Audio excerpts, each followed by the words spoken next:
no me parece la solución porque se sigue pensando en esa función como de glorificación de la forma monumental, por un lado, pero por otro lado siempre va a haber algo o alguien que se sienta excluido o que no esté de acuerdo con una representación monumental.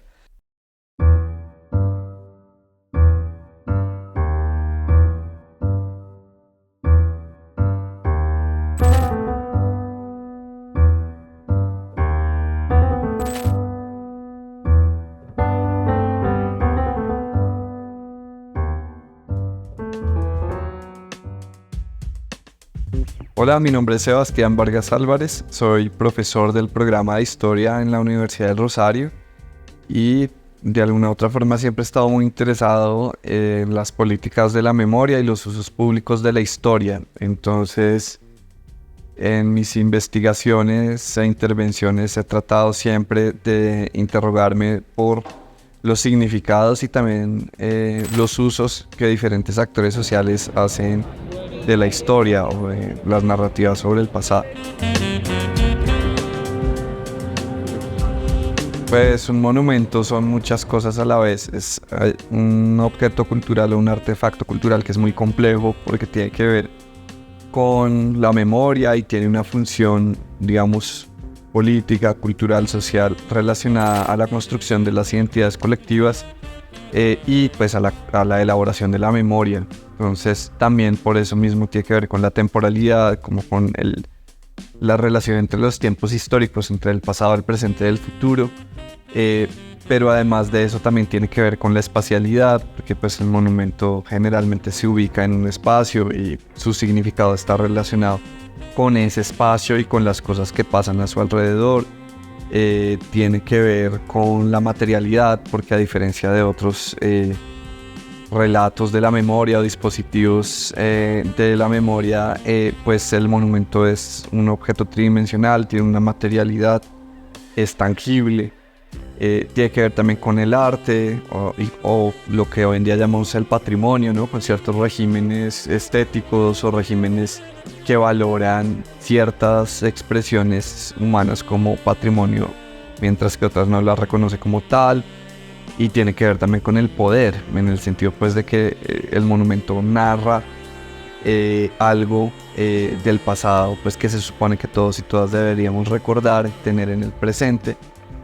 Pero no todo el mundo dispone de los mismos recursos, el mismo poder para monumentalizar o para poder erigir su versión sobre el pasado o sus relatos de identidad, etcétera, como monumentos en el espacio público.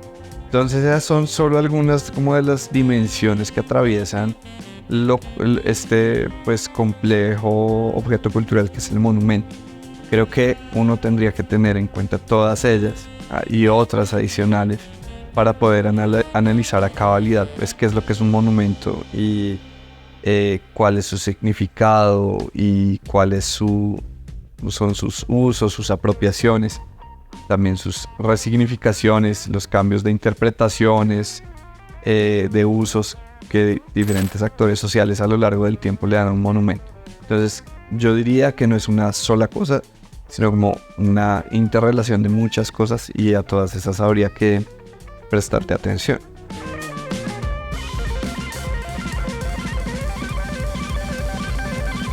Entonces el desmonte es como un cuestionamiento crítico a unos montajes ya establecidos. Y bueno, aquí obviamente digamos hay como una referencia al concepto de montaje de Walter Benjamin. Y bueno, a lo que se refiere esa palabra o ese concepto de desmonte de los significados que ya vienen implícito en un monumento, lo que se quiere es llamar la atención sobre la historicidad del monumento, es decir, ver que es un objeto histórico como cualquier otro. Y en ese sentido tiene una historia, tiene un contexto de producción y también tiene como varios momentos a lo largo de su vida en donde ese monumento pues se va transformando. Entonces, hablar de desmonte quiere decir, bueno, llamar la atención sobre esa historicidad, sobre esa realidad de que el monumento, por más de que quienes lo mandaron a hacer o quienes lo construyeron, lo diseñaron y lo materializaron, pues pensaban que iba a ser su significado, que iba a estar fijado en el tiempo y en el espacio y que iba a estar inalterado, es justamente mostrar cómo eso no es así, sino que los monumentos son susceptibles de ser resignificados y ser usados de maneras diferentes para lo cual fueron hechos en un primer momento. Entonces, cuando hablo de ese desmonte, pues me refiero a cómo pues los monumentos también atraviesan como por esa contingencia y por esa posibilidad al cambio, a la transformación. Y pues el desmonte no necesariamente hace referencia como al verbo de derribar o de destruir, porque no necesariamente una estatua tiene que ser derribada o destruida para que sea desmontada, para que su significado, sus interpretaciones y sus usos cambien. Entonces va por ahí, ¿no? O para mostrar la historicidad de todo monumento y que está sujeto al cambio.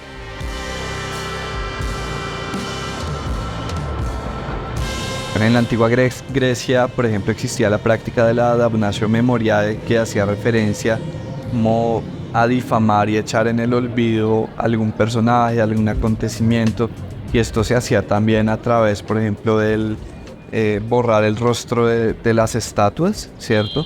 Entre otras prácticas, pues que también incluían el olvido deliberado, pues por ejemplo, en las historias, en las narrativas orales, etcétera, de ciertas personas o acontecimientos del pasado. Otros ejemplos como importantes, obviamente la querella pues iconoclasta, ¿cierto? Que se da en el Imperio Bizantino entre quienes estaban a favor del uso de imágenes en la religión y quienes al revés pues pensaban que las imágenes o el culto de las imágenes religiosas era idolatría y debía ser erradicado. Otro ejemplo bien importante, bien interesante y que de pronto no se menciona mucho como en las perspectivas más eurocéntricas de la historia de la iconoclasia es pues la conquista de América, ¿no? Y la destrucción de templos, de pirámides, construcciones y también como de figuras o representaciones de deidades indígenas por parte de los conquistadores españoles y de los misioneros al considerarlas como prácticas de idolatría. Y bueno, ahí podríamos decir muchísimos más ejemplos, pero estos tres nos indican cómo en diferentes épocas y en diferentes civilizaciones, como tú has mencionado, ha existido pues la iconoclasia o la destrucción de las imágenes, muchas de ellas pues construcciones monumentales o monumentos como tal. Creo que lo importante acá es tener en cuenta que desde que hay humanidad, grupos humanos, hay tanto la construcción de la memoria, ¿cierto? De prácticas del recuerdo como que reproducen la estructura social, como de una cultura visual y de imágenes, ¿cierto? Desde la pintura rupestre hace muchísimo tiempo, ¿cierto? Por ejemplo, en Lascaux, etc. En adelante siempre existió la imagen y la posibilidad de construir memoria y de narrar lo que le acontece al ser humano a partir de imágenes y de otro tipo de representaciones. Y asimismo ha habido iconoclasia, es decir, ha habido la producción de esa memoria y de esas imágenes, pero también su borramiento o su destrucción por cuestiones que pueden ser de diverso tipo. Puede ser cuestiones políticas, por ejemplo, un imperio que quiere borrar la historia de su imperio antecesor, como se ha estudiado mucho para el caso del antiguo Medio Oriente, ¿cierto? En Sumeria, etc. Pero también puede ser por motivos religiosos, como el caso pues, de la querella iconoclasta en el Imperio Bizantino que mencioné antes. Puede ser incluso por motivos personales, particulares, es decir, desde que existe las sociedades humanas ha habido tanto producción de memoria e imagen como prácticas de iconoclastas, ¿no? Que atentan contra esa memoria o esas imágenes.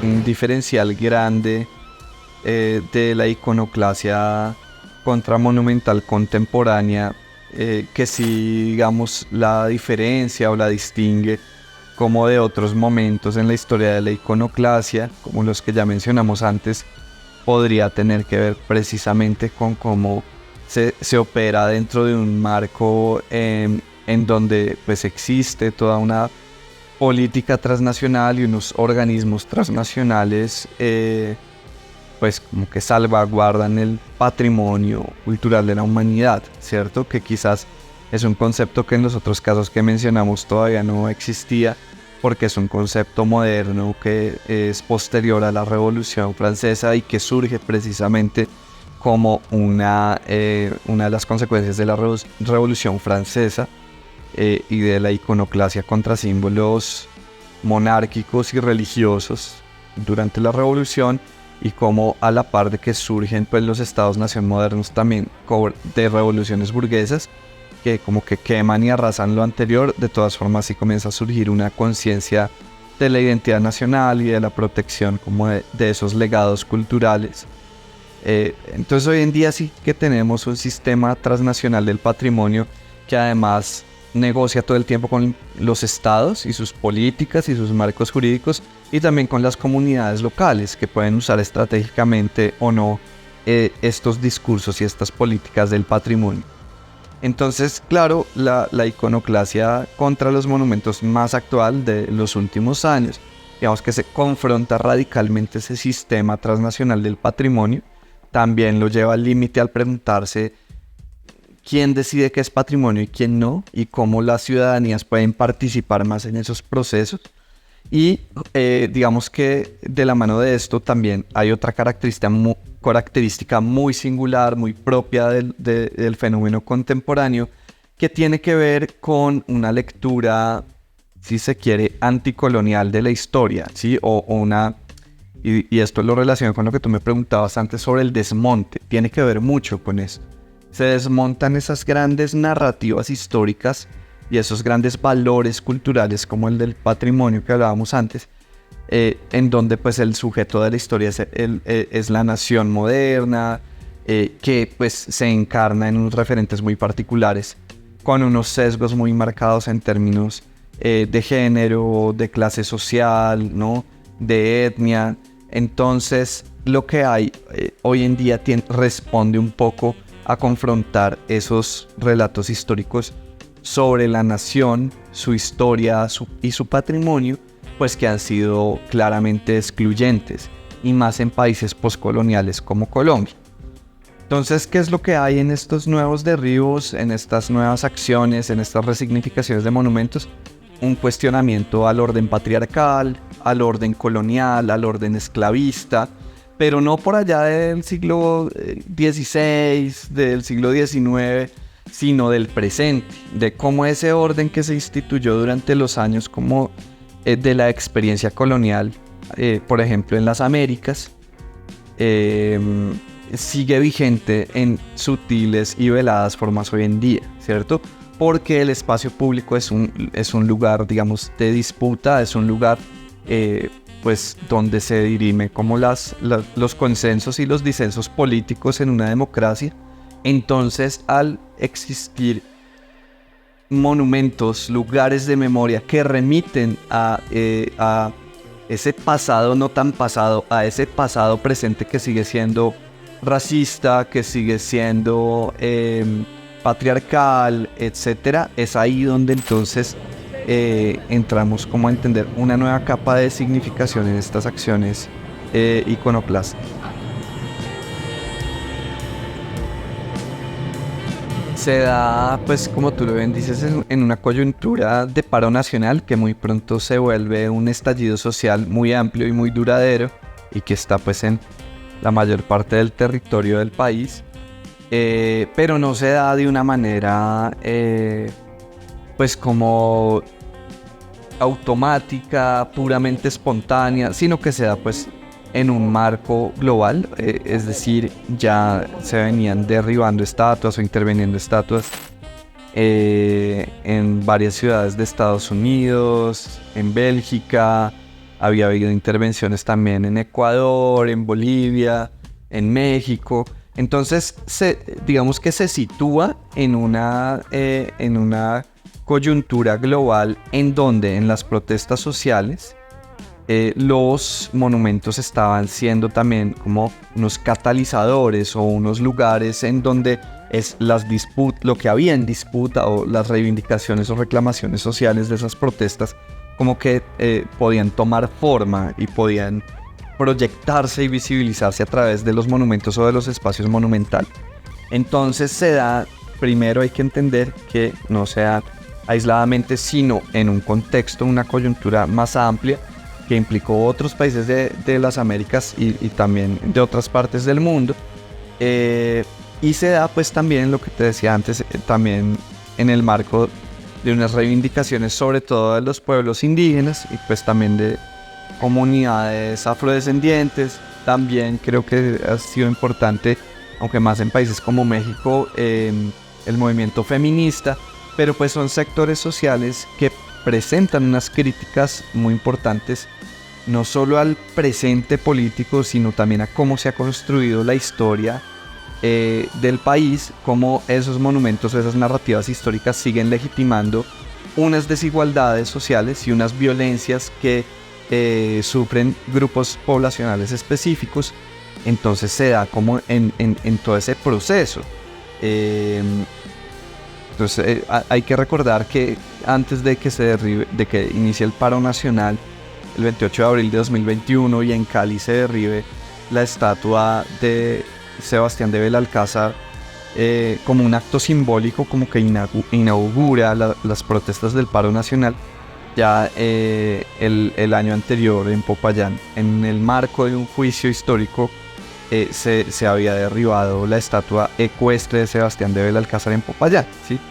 Por parte de algunos indígenas Misak y de otras etnias agrupadas en AISU, en el movimiento de las autoridades indígenas del suroccidente colombiano. Entonces, lo que es interesante ver es que no son acontecimientos espectaculares aislados, sino que están inscritos como en un proceso más amplio, tanto en Colombia como en diferentes partes del mundo.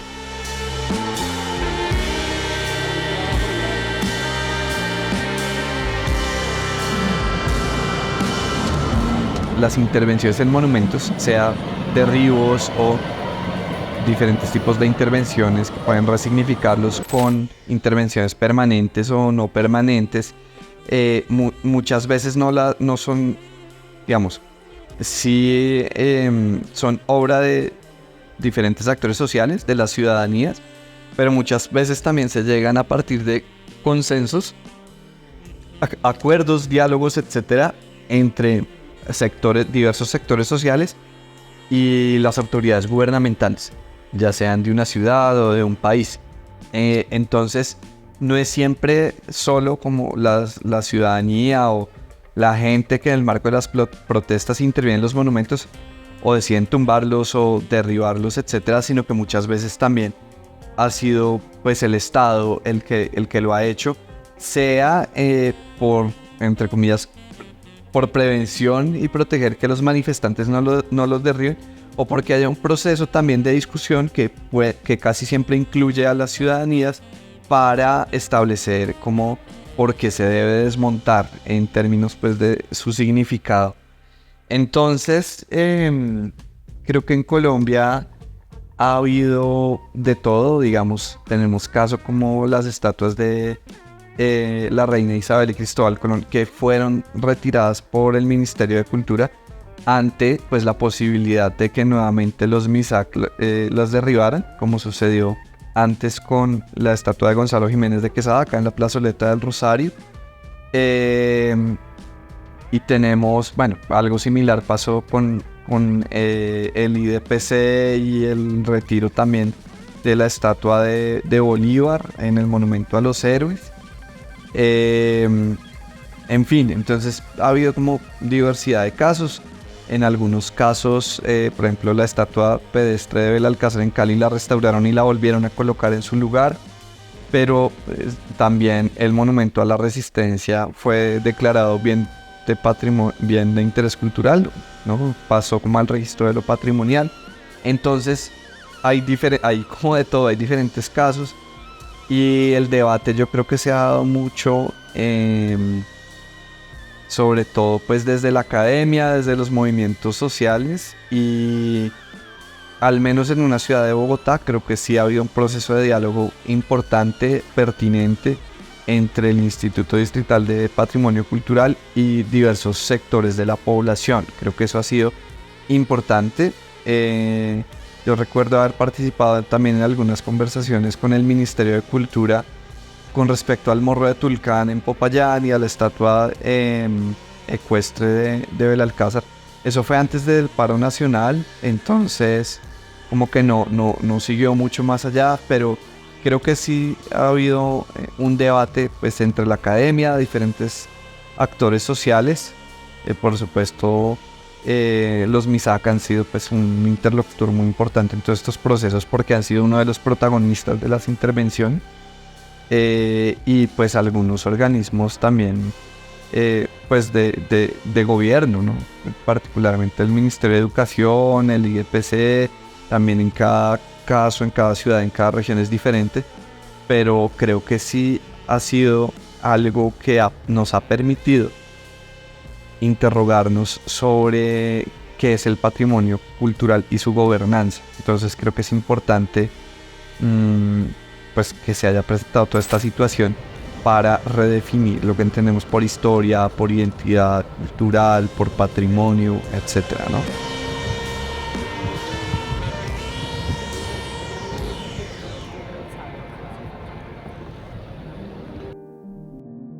Pues yo soy muy partidario, por ejemplo, de la musealización de lo que ya está derribado o de lo que ha sido intervenido. No considero que debe restaurarse y volver a colocarse en el espacio público, que creo que la misma intervención o derribo hace parte de la historia del monumento y por lo tanto debe documentarse. Pero para desactivar esa función tradicional del monumento de glorificación y exaltación de una única historia, creo que no deberían volver al espacio público, pero sí explicarse su historia y la historia de lo que representan también en un museo o en algún otro espacio cultural donde se pueda documentar su historia también, que incluye también las intervenciones o el derribo, y también son huellas de historicidad de ese monumento, ¿no? También atestiguan parte de su vida como un objeto cultural o un objeto patrimonial. Y pues con aquellos monumentos que puedan resultar problemáticos, pero que no han sido intervenidos o derribados, etc., creo que desde la historia pública, la museología social, el arte contemporáneo, otro tipo como de saberes y prácticas, se puede intervenir para contar pues las múltiples y contradictorias historias que ese monumento representa, ¿no? Sin digamos, considerar que así resulten problemáticos deban o puedan ser derribados. Creo que sí hay que proteger lo que no sea derribado, pero también entender que son objetos en disputa y susceptibles de ser intervenidos también. Entonces la idea es cómo podemos intervenirlos sin necesariamente destruirlos, porque también como historiador a mí me parece muy relevante el valor documental de un monumento, como aquello que atestigua también ciertas políticas de la memoria, o porque en ciertos momentos de nuestro pasado la sociedad, consideraba que ciertas cosas eran dignas de recordarse y de formar la memoria y la identidad, mientras que otras quedaban por fuera de eso.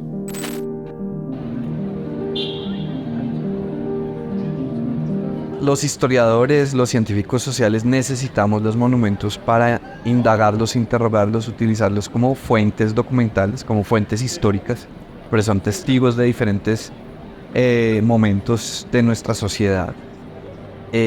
Quizás te diría que ya no son necesarios como lo fueron en el siglo XIX o en buena parte del siglo XX como elementos de glorificación del pasado, ¿sí?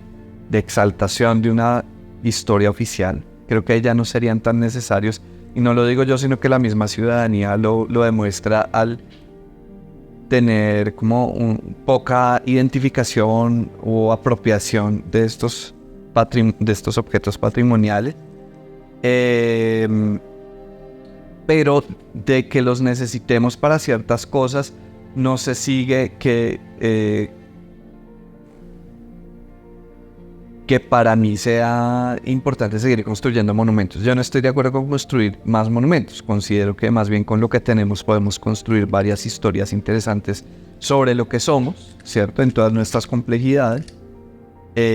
Pero creo que construir un monumento es una forma de escritura de la historia bastante anacrónica, como que no se corresponde. Incluso una forma de arte público también anacrónica que no se corresponde mucho con nuestra sociedad, digamos, contemporánea del siglo XXI.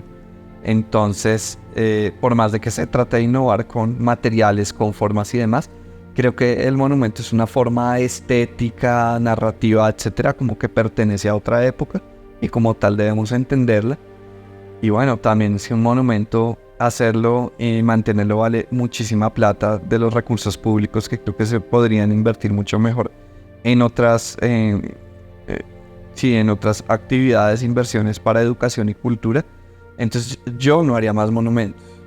Pero además porque como historiador creo, fíjate que todas estas disputas monumentales y polémicas y debates nos enseñan otra cosa más, y es pues que la forma monumental es muy excluyente. Es decir, porque claro, en todos estos debates mucha gente decía, bueno, entonces en vez de tumbar a Belalcázar, pongan ahí en Cali, al lado de Belalcázar, una estatua de un afrodescendiente, una estatua de un indígena, y todos felices. Yo digo, no me parece la solución, porque se sigue pensando en esa función como de glorificación de la forma monumental, por un lado, pero por otro lado siempre va a haber algo o alguien que se sienta excluido o que no esté de acuerdo con una representación monumental. El problema es que al materializar y solidificar una narración sobre el pasado y pretender que sea eterna, estás como haciendo un acto de clausura. No estás permitiendo que haya otras narrativas, otras voces, otras representaciones. Por eso yo soy mucho más partidario de las propuestas, por ejemplo, del movimiento antimonumento en Europa o en América Latina, de las artes performativas, de las acciones o expresiones efímeras de memoria en el espacio público. Creo que es mucho más saludable para una democracia porque se está reinventando todo el tiempo y permite que el espacio público sea utilizado como una palestra de expresión de acuerdo a las necesidades de los múltiples actores sociales que va a haber en cada presente. Entonces es por eso yo, si bien considero que sí necesitamos para ciertas cosas los monumentos, no estaría de acuerdo con que como sociedad hiciéramos más monumentos.